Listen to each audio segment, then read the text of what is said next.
እንደሰማችሁት መስፍን አምልጦ ነበረ። ከዛ በኋላ ቤቱ ለማን ቤት ነው ማነው የተከራየው ብሎ እነስራይን ከነ ቤተሰቦቹ ወይስ ከስራ ባልደረቦቹ ለማጣራት ሄዶ ነበረ። ለማጣራት ሲሄድ ጊዜ እዛ ጋር ያገኙት ሌላ ነገር እንደሆነ ቤቱ በሌላ መታወቂያ የሱ ስም ባልሆነው በውሸት መታወቂያ ተከራይቶት እንደነበረ ብዙ ልጆች እዛ ቤት ውስጥ አግቶ እንደሚያሰቃይ ነው የተነገራቸው የነበረው።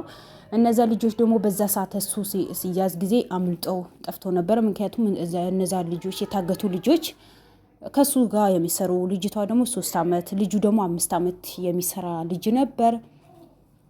ከዛ በኋላ እነሱ አምልጠው ነበር። ግን እነሱ በመጨረሻ የነስራይን ደርሶባቸው ነበር።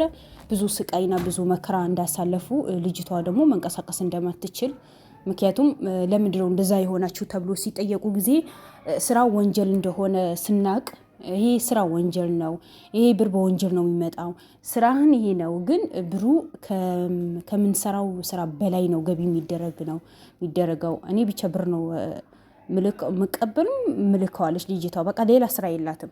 ራሱ ካምፓኒ የብር መላክ ማስመጣት መላክ ምን ማለት ካምፓኒ ያለው ነው ያለችው። ስለዚህ ያኔ ህገወጥ ካምፓኒ የሆነ ማለት ነው። እና ስራ ወንጀል መሆኑ ካወኩኝ በኋላ ዘመድ ነን አለች። በጣም የቅርብ ዘመድ ናቸው። ለምን ይሄ ነገር ይሰራል በባልኩኝ ሰዓት ነው ብዙ ጊዜ እፈለግ ነበረ። ብዙ ልጆች በዚህ ስራ ወንጀል ነው ይሄ ስራ ለምን ይሰራል በተባለ ሰዓት ደግሞ ምን አገባችሁ ተብሎ የተገደሉ ልጆች አሉ፣ የታገቱ ልጆች አሉ። እኛ ይሄ ስራ እንሰራም ብሩ ተቀበለኝ በአካውንት ላስተላልፍ፣ ምክንያቱም በእኔ አካውንት ነው የሚቀመጠው ብሩ በሙሉ አለች። ብዙ ብር ነው እኔ አካውንት ላይ የሚቀመጠው።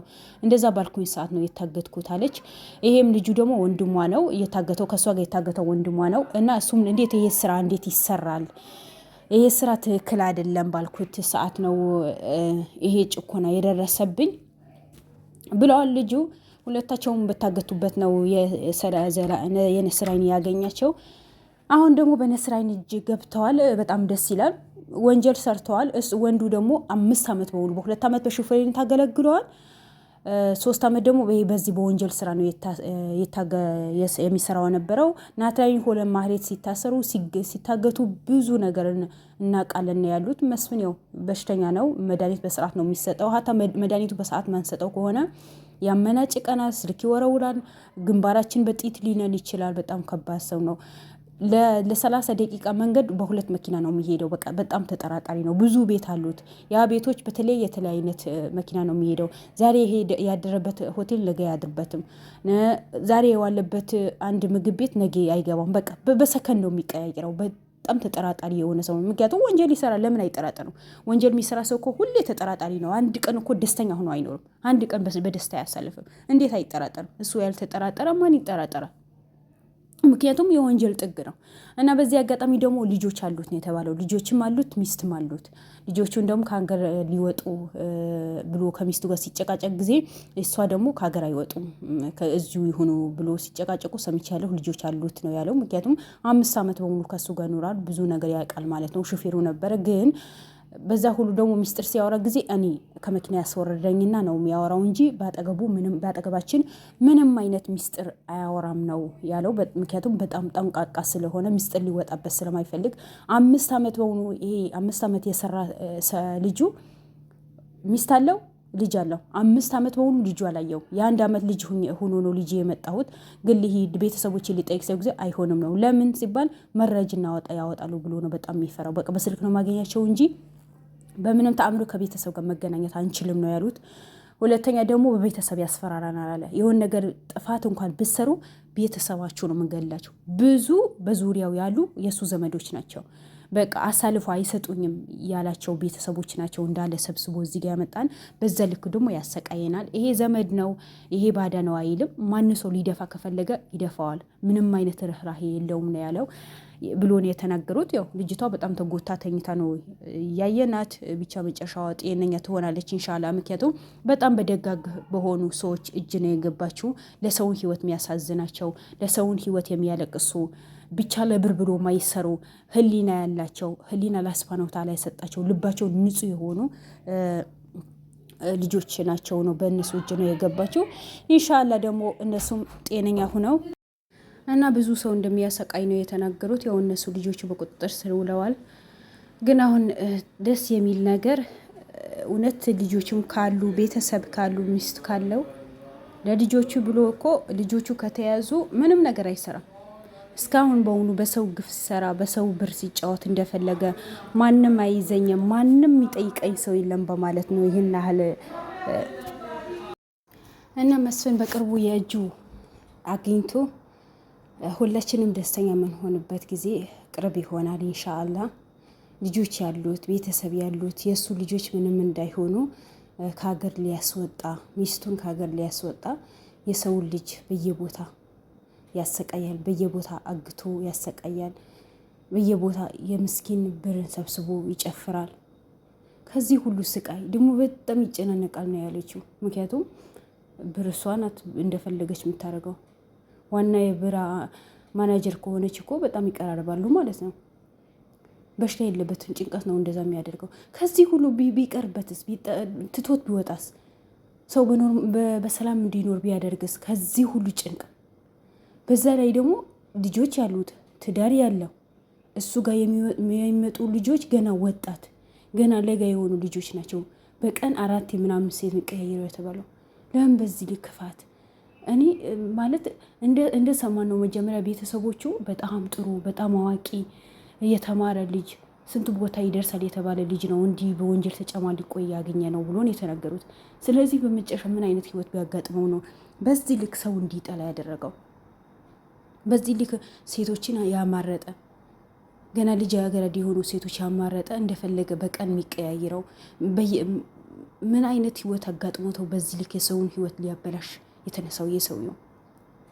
እኔ ብቻ ምን አይነት እኔ እሱ የተገኘ ቀን እኔ ሸፍነው ከለቀቁት እኔ ምን እንደምላቸው ብቻ አላውቅም። በቃ ሁሉን ሰው እንዲያውቀው እንዲህ ፊት ለፊት እንዲታይ መለቀቅ ነው ያለበት።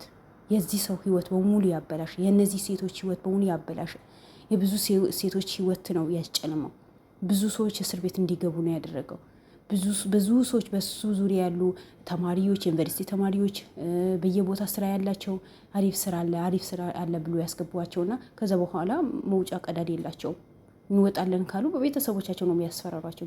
እናትን እንገላለን፣ አባትን እንገላለን፣ ወንድምን እንገላለን፣ ልጆች እንገላለን፣ ሚስትህን እንገላለን። ለምን? በቃ ምንም አይነት መረጃ ሊያወጡበት አይፈልግም። በጣም ፈሪ ስለሆነ ማለት ነው። ፈሪ ባይሆንማ ሁሌ መሳሪያ እኮ አይጠቀም ነበር። ወንድ ሆኖ እንደ ወንድ ተጋፍጦ ሁሉ ነገር መስራት ነበረበት። ግን እሱ ፈሪ ስለሆነ ነው የዚህ ሁሉ ሰው ህይወት አበላሽቶ ብዙ ሰው እንዲታገት አድርጎ ሴቶችን እንዲደፈሩ አድርጎ እሱም እንደ ሴቶቹ ላይ እንደፈለገ ተጫውቶ ገና በሰው ህይወት ሊጫወት ይፈልጋል። አይበቃም እንዴ? በዛ ላይ ጭንቀት ለቆብ። መቼም የሰው ነገር እኮ ደስታ እኮ የለም። ሰው የሚበድል ሰው እኮ አንድ ቀን ደስተኛ ሆኖ እኮ ተኝቶ አያድርም። ህይወቱ በሙሉ ምሽጥቅ ነው የሚልበት። ህይወቱ በሙሉ ይበላሻል። ኑሮን በሙሉ ብሽጥቅ ነው የሚለው። የተጨማለቀ ህይወት ነው የሚኖረው። ከዛ ህይወት ወጥተህ ልጆች አሉህ ተብለዋል። ልጆችህን በስርዓት አሳድገህ ሚስትህን በስርዓት መርተህ የተማርክ ሰው ነህ። በዚህ ጭንቅላት ጥሩ ነገር ብትሰራበት ሀገራችን የት በደረሰ። በዛ ላይ ጥሩ የሚሰሩ ተምረን ብዙ ነገር እንሰራለን እያሉ ወጣቶች በሙሉ እንዳንተ ወንጀል እንዲሰሩ አደረካቸው። አንድ ወጣት ጥሩ ወጣት እንዳይኖር አደረክ። በአንተ ዙሪያ ያሉት ነው የምለው፣ በአንተ እጅ እንደገቡት። ግን ከአሁን በኋላ ተጸጽተው ብዙ ነገርን አገራቸው ላይ እንደሚሰሩ እርግጠኛ ነኝ። ምክንያቱም ታርመዋል። ሰው ከጥፋቱ ከታረመ በኋላ የበለጠ ነገር እንዲሰራ እንደዛ አይነት ወንጀል እንዳይሰራ ነው የሚያደርገው። አንዳንዴ ከመጥፎ ነገር ጎን ለጎን ደግሞ ጥሩ ነገር እንዳለ ማለት ነው። ከአንተ ጋር መጥፎ ነገር የሰሩ የሰውን ህይወት እንዲበላሽ ያደረጉ ሰዎች በሙሉ ነገ ታርመው ሲወጡ ደግሞ ጥሩ ነገር እንዲሰሩ እርግጠኛ ነኝ። ምክንያቱም ያ ነገር አስተምሯቸዋል። የሰው ህይወት ምን ያክል እንደሚያስጠላ፣ የሰው ህይወት ማበላሸት ምን ያክል ልብን እንደሚጎዳ፣ ምን ያክል አእምሮ እንደሚነካ አውቀውታል ማለት ነው። ግን አንተ መች ተጸጽተህ እጅህ ለመንግስት እንደምትሰጥ ከዚህ ስራ ተጸጽቻለሁ ከአሁን በኋላ አይለምደኝ ብለህ ጥፋትህን አምነህ እጅ መስጠት ነው ያለብህ። ምክንያቱም ቅጣቱ እንዲቀልህ ማለት ነው። ብዙ ሰዎች አንተ ከተያዝክ እኮ ብዙ ሰዎች ነው በአንተ ላይ ክስ የሚመሰረቱት። በዛ ላይ ደግሞ ሙሉ ማስረጃ ተይዞብሃል። ማስረጃ መረጃ ያስከበት በሙሉ ተይዞብሃል። ምን የጠበክ ነው? መቼ ነው የምትነቃው? መንቃት እኮ አለብህ መስፍን። በቃ አሁን በኋላ እኮ ተዋርደሃል። በዙሪያህን ያሉ ህዝቦች በሙሉ እኮ ተይዘዋል። እና ለማንኛውም ነቅተህ ጥሩ ስራ ብሰራ ባይ ነኝ። ልጆችህ አንተ በሰራኸው ስራ ደግሞ መቀጣት የለባቸውም። ለልጆችህ ስትል እጅ መስጠት አለብህ። ይበቃሃል። ካሁን በኋላ የሰውን ህይወት ማበላሻ ተላለው። ቪዲዮን ከወደዳችሁ እስከ መጨረሻው እዩት። ሰላም አለይኩም ወራህመቱላሂ ወበረካቱ።